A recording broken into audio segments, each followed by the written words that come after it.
Thank you. So yeah, as Emma says, I'm the community ranger for Essex Wildlife Trust, working with communities and individuals who care about wildlife in their local area. So it's great to see so many of you here, and thank you. I know that I've worked with several of you before, and I look forward to continuing to do so. So yeah, enjoy.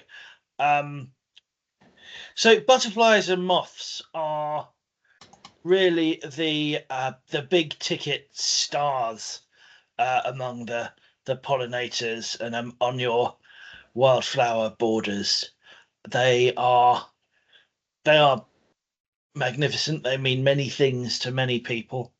They are pollinators, and they have such a variety of habits, and but they have a complex life cycle, which of course they go through complete metamorphosis, and we tend to focus on the adults both when we're monitoring butterflies and when we're thinking about inviting them into our gardens and our spaces. This is because of their obvious beauty, but we do need to consider the full life cycle and make space for all the life cycle stages in our gardens, as we do on our reserves. And it occurs to me that while I was making this presentation, you'll notice that quite a lot of the photos of butterflies, of adult butterflies and moths, are my own, whereas most of the pictures of caterpillars I've had to find from other sources. And that is because they're so often under the radar. And although we all are familiar with the life cycle of a butterfly, and I won't attempt to take us back to school on that. It's yeah, it is worth thinking about. So when we run a butterfly garden, what we're quite often running in reality is a good butterfly pub. So space for butterflies to come and feed as adults. We grow the flowers that they like. This butterfly, this peacock butterfly here, is on, if I remember rightly, that's on buddleia, which is the butterfly bush, which can be covered in butterflies in late summer. But continuing to think about the adults, the imagos, as they're sometimes called. We need to make sure that we have nectar for them all year round. And spring blossom is vital for butterflies like this small tortoiseshell that overwinters as an adult, that they've just emerged from their winter torpor, their long winter snooze. Which they've spent in hollow trees and outhouses, and others like the orange tip, another famous iconic spring butterfly, will have emerged from its pupa, having overwintered in that state. And when they come out, they really do need a feed. So keeping that spring, having that spring blossom like this prunus, is really vital for them, as are the dandelions in your lawn. Please don't forget the dandelions. It is very true that they're an important, a really important part of the butterflies in spring. And try to avoid any of the cultivated plants with double flowers, because the nectar in those big bulky ranunculus flowers, and the daffodils with all the extra frilly bits in the trumpet, they're not any good for pollinators because they simply can't reach the nectar. Those are essentially mutant plants that we've selected for and bred because they ostensibly look pretty, although I tend to find that you can't really improve on the wild or natural stuff. I'm not one to tell you that everything in your garden should be native.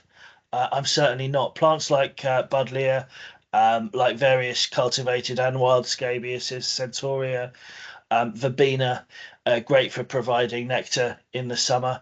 And also plants like sedum spectibili, sometimes called the ice plant, a lovely big sedum, a succulent is a popular plant in the garden, and in September and into October when it's flowering, it can quite often be covered in butterflies like small tortoise shells.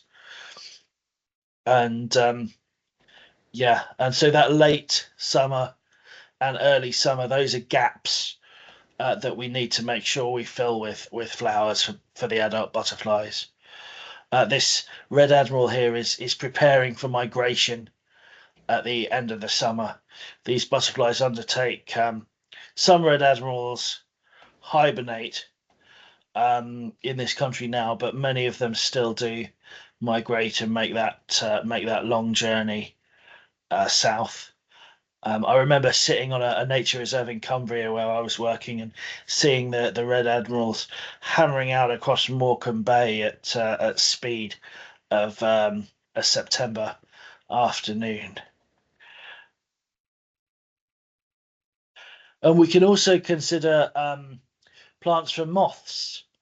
I've included this honeysuckle, which is a photo I found on our online library of photos with a bee on it. I believe the bee is um, it's either going to be Bombus hortorum or Bombus ruderatus, whichever one's got the long tongue.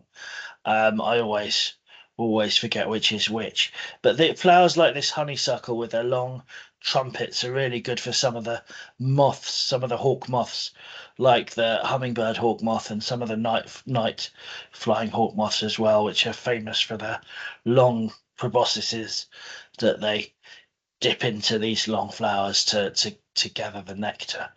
Um, Plants like Nicotiana and like night scented stocks are also great for these species. Moths really are some of the most important pollinators out there, and they're underrated and so often unseen. We can also consider with butterflies, particularly species like this small tortoiseshell that overwinter as adults, we can consider providing space in our garden for them to spend the winter, for them to hibernate. So these will come into your house sometimes in the autumn, and they will pitch up on the ceiling of a cool room and stay there all winter. And so don't put them outside. There's no need to put them outside. They will just sit there until one day, and perhaps a sunny day in February, March, April, you'll find them crashing against your windows, and you can let them out then. They'll also nest in the sorry nest. They'll also hibernate in bird boxes, in hollow trees, outhouses, outbuildings they particularly like, bird hides they quite like, even places like log piles, even nest boxes. They'll sometimes spend the winter. Butterflies like this small tortoiseshell and like the peacock butterfly that you saw in the second the butterfly pub slide. And the peacocks are particularly got some particularly interesting habits when it hibernates. If it's approached by a potential predator, such as a curious or hungry mouse, it will rustle its wings and make a hissing sound. And if that doesn't put the predator off, it will flash its bright eye spots that are for that purpose. Also, make sure you leave good strips of vegetation through the winter for species that hibernate in other life cycle stages. There are lots that hibernate as eggs, pupae, or larvae. So just make sure you don't clear out all of the dead, dry vegetation too soon in the winter, just to give them a chance to go through all the year. So butterflies, the adult is largely there to serve one or two purposes for the life cycle of the butterfly. It's there to mate, like these two rather wonderful small blues have chosen to do on my finger in this photo. Um, these are common blues, I beg your pardon. She was out on a summer walk and discovered these two, and they landed on me. So this was me transferring them back into the vegetation. So they exist to produce the next generation, and also almost like plants with seeds to to colonize new ground, to disperse. They're almost can be thought of as dispersal units for the butterfly's genetics, and to expand their range. So the main event, really, that the vast majority of butterflies and moths are for of the time they're alive, is the caterpillar stage. So my other half, Emma, made the interesting point that the caterpillar is really the main event. It's really the animal that we're here. It's really the animal for much of its life, and they're typically very highly specialized. They'll only eat one or two species of plants, and will quite quite they will die if they don't have access to the right species of plants, and they're often overlooked as eating machines, but they are the main event. These are caterpillars of the peacock butterfly. These are on stinging nettle, and stinging nettle is a really important plant for caterpillars. A lot of us know to keep a nettle patch somewhere in the corner of our garden, but unfortunately they do very much prefer to oviposit on nettles that are growing in full sun. So really, if you've got that beautiful sunny border, make some nettles pride of place if you possibly can, because they're wonderful for some of our most magnificent butterflies.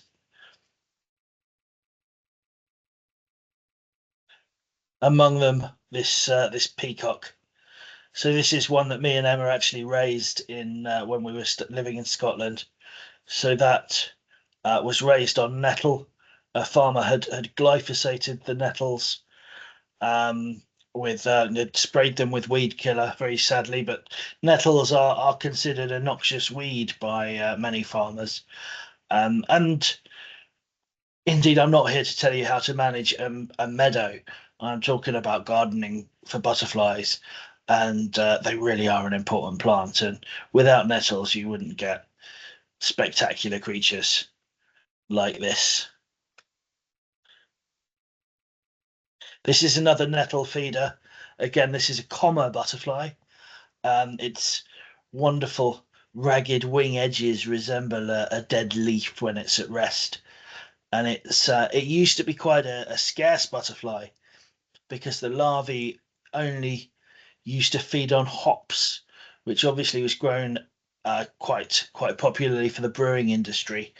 And then with the decline of hops, the comma declined, until somehow they made the switch and discovered that they could oviposit and feed on stinging nettles, and so now they're quite common. I took this photo at Fingering Wick just a few weeks ago, and they're one of my favourites. They're not perhaps the most vivid of the nymphalid butterflies, but I really think there's just something about that shape that's fantastic.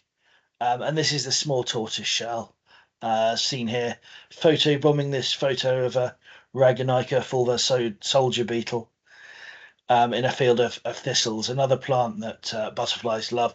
Thistles are a great nectar source, and they can also be food for the larvae of the painted lady, which is another migratory butterfly, a relative of the red admiral.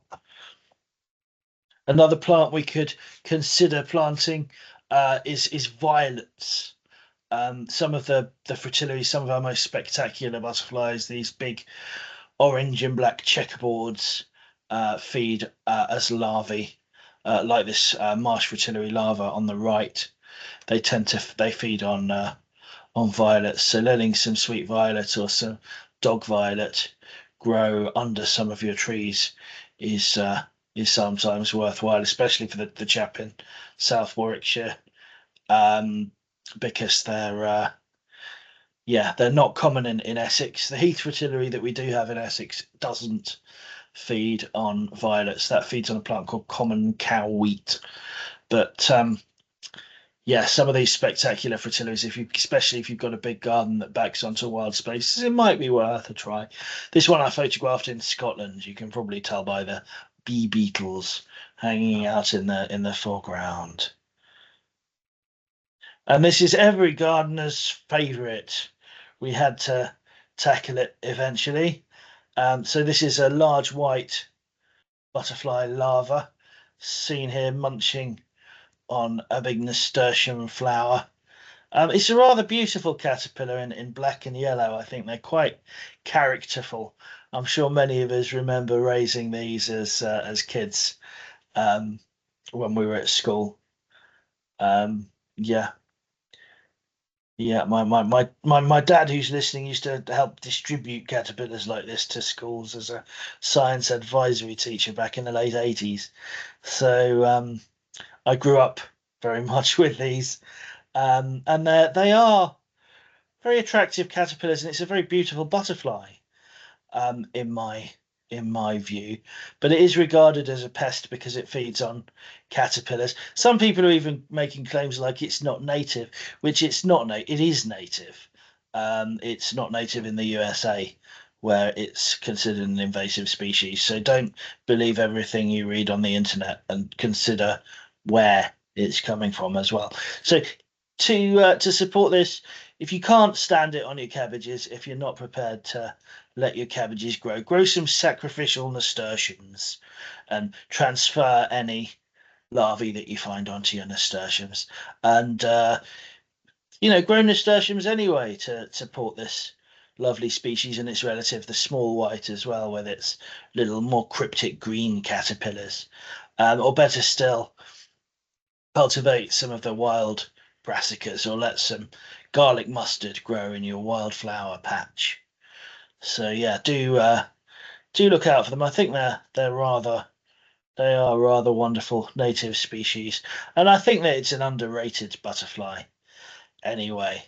And it's a great species to keep and culture and learn from if you've got any young people in your household who you want to show the life cycle of butterflies to. They're a great species to start with and watch. And then that once the caterpillars are finished eating, they'll crawl up a wall and pupate, and then the butterflies will emerge either after a few weeks, or if it's late in the season, the following spring.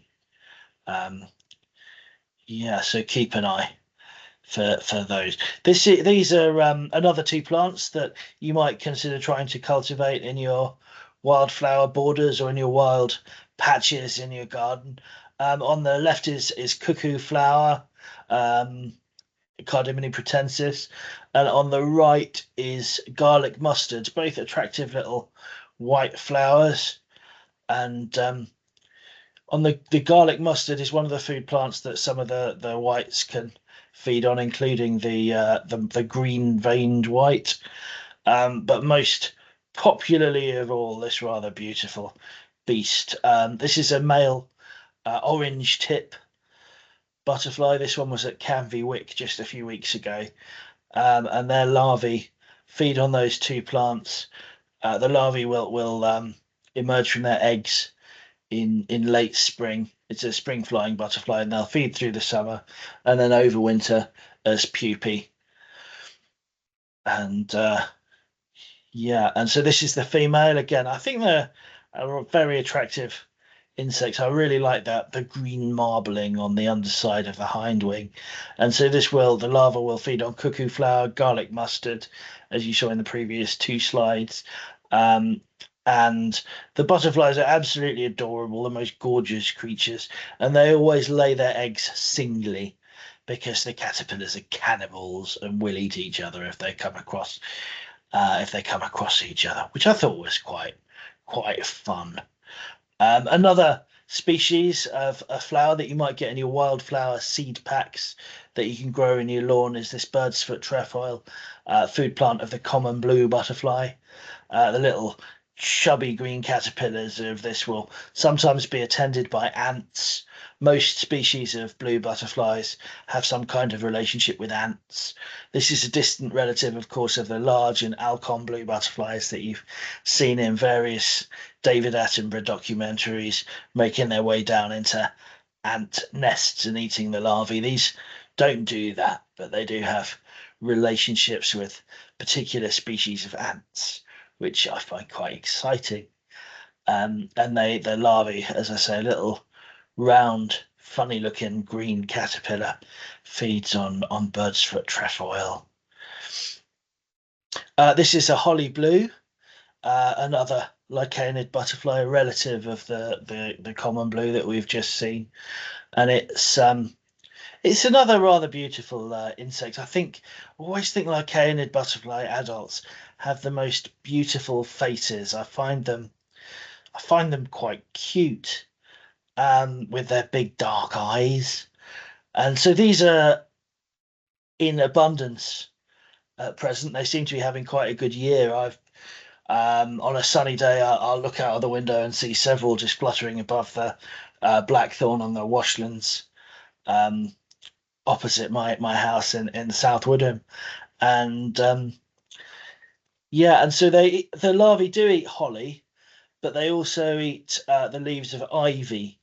And if you've got a nice mature ivy growing up your wall or growing up a tree, especially if it's getting as far as flowering, it's also a really good plant to keep for your butterfly pub, and a really good plant for so many other um, types of wildlife. Birds will nest in it. There's a specialist mining bee that relies on its pollen. That's one of the last mining bees out during the year, and it really is a special plant. So do be nice to ivy. It doesn't really kill trees much, um, so do encourage it, especially the mature ivies that you might find in woodlands. And you might get 3 generations a year of holly blues feeding on it as larvae, and then red admirals fueling up on it before their long flight south at the end of the summer.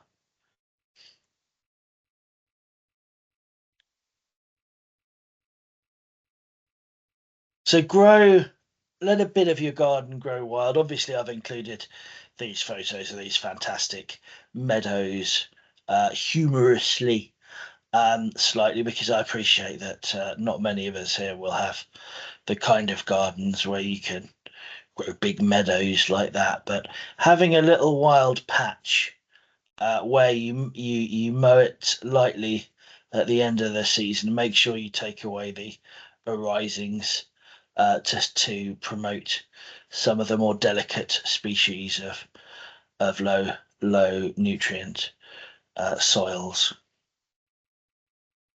And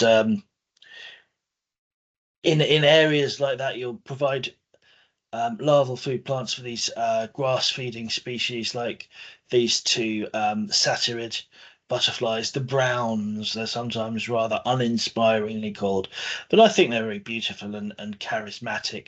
Two of the most charismatic species here, the marbled white butterfly of wild grasslands and hay meadows, that's doing quite well in Essex. And what's very much a garden butterfly, the gatekeeper on the left, a butterfly of woodland rides and hedges, but really quite a frequent visitor into gardens in mid to late summer. And these both have larvae that will feed on grasses. And also make sure when you do mow your long wild grassy bits of your garden, make sure you don't do it too thoroughly, and you do leave some little um, patches in the corners so the larvae can safely overwinter.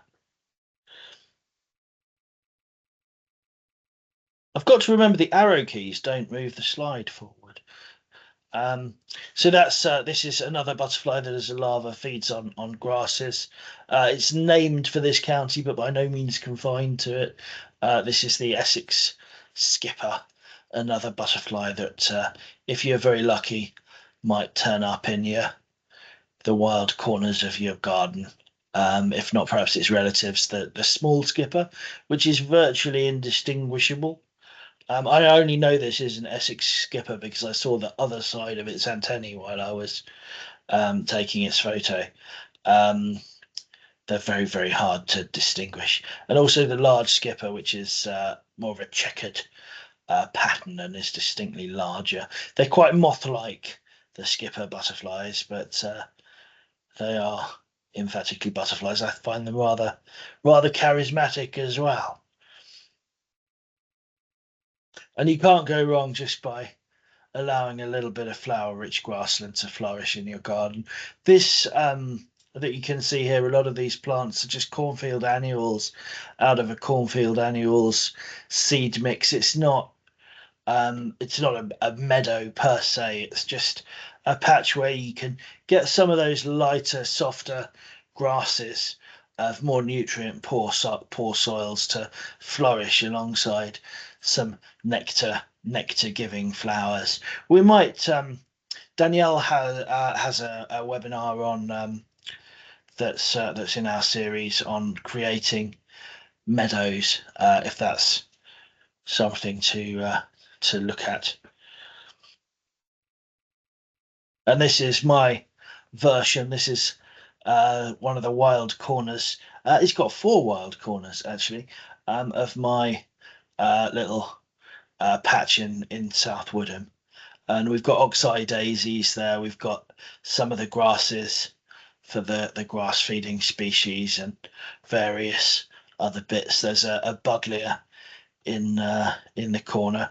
Buddleia is a bit of a controversial one because it's obviously it has established very well in some parts of the country and borders a little bit on invasive. I think that one might have been pulled up from one of our nature reserves uh, when I was a volunteer. But the butterflies in summer do love it. So moving on. This is a rather fantastic little caterpillar, isn't it? This is an elephant hawk moth larva, and he has those two circles on his the segments towards his front end. And when he's threatened, he will flick his head to one side. So he really does look a bit like a snake of some kind, and really potentially quite threatening to a predator. And his larval food plant is the maligned but magnificent fireweed, the rosebay willow herb of railway cuttings and of disturbed ground. And one of the reasons I've included this species is because although it's not a native plant, there is a plant, I believe it's from New Zealand, that they've come to quite relish as a larval food plant, an alternative larval food plant. And that's your fuchsias. So they will occasionally, you will occasionally find these on fuchsias. And if you can't stand to see your fuchsias get eaten, although who wouldn't want their fuchsias to get eaten by a creature like that? Um, they they can be taken off very gently and transferred to your local patch of rosebay willow herb. So I do recommend that because the moth, although the caterpillar is a spectacle of its own, the moth is also properly splendid in my view. That's the adult elephant hawk moth. Unfortunately, not my photo, but I did raise this species some years ago. That it had oviposited on my friend's mum's fuchsias, and took them back home and raised them on rosebay willow herb that I collected, and they overwintered as pupae in the ground, and then emerged the following spring. Yeah, if they did get to eat any of my mum's fuchsias, it was when my dad was looking after them. Yeah, so this is the elephant hawk moth, and again, even the most unpopular of plants can be fantastic food plants for butterflies. Ragwort is poisonous to horses and some other grazing mammals, so it's very unpopular with farmers and lots of other land managers. Certainly, I wouldn't recommend growing it if you've got horses or if you've got hay meadows next door. But it is rather wonderful to see this big black and yellow caterpillars, quite often en masse, feeding on ragwort and turning into these beautiful moths. And they both have this aposematic color scheme. They use these bright colors are a warning that they've taken on some of the poisonous qualities of the ragwort um, that they're feeding on.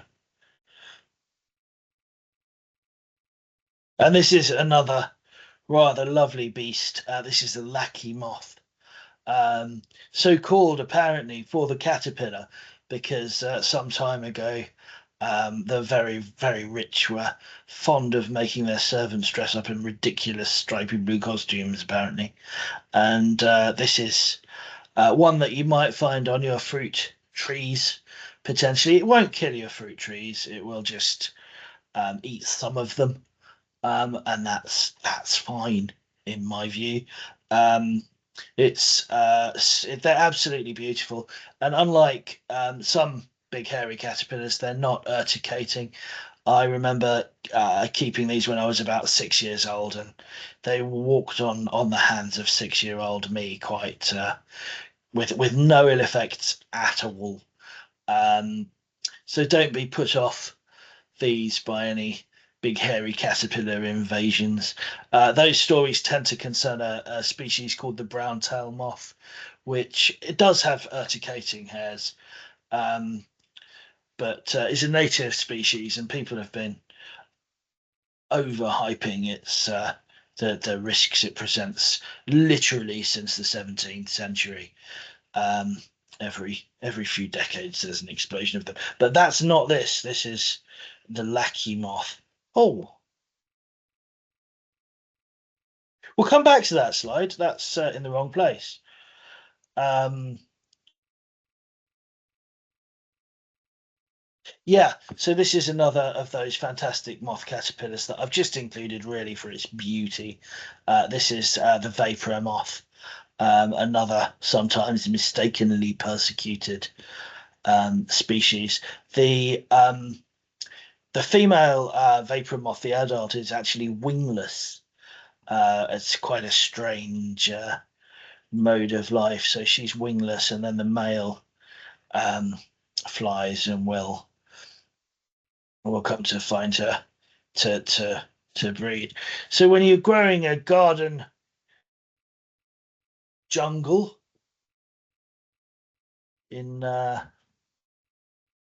when you have a garden jungle like mine at your home, you who knows what you might find in it.